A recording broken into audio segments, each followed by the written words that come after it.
हाय राधे राधे। आप सब कैसे हो? ठीक हो गए? और अभी हमारा फिर से मिनी व्लॉग आप सबके लिए हाजिर हो चुका है। हमारे भाई साहब, मेरे भाई साहब, ये छोटे भाई जान। चलो कहाँ जा रहे हो भाई?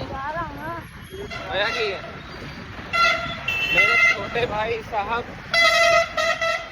गाड़ी चला रहे हैं और ये बहुत ही फास्ट ड्राइवर हैं, जो कि गाड़ी को 350 की स्पीड में भगाया हुआ है।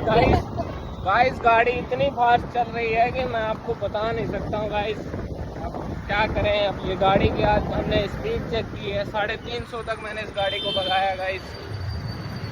बहुत ही फास्ट ड्राइवर है ये हमारा लड्डू। ये हमारा क्या हो, बोलो कुछ। चलो चलो चलाओ जल्दी, तेजी तेजी चलाओ। तो गाइस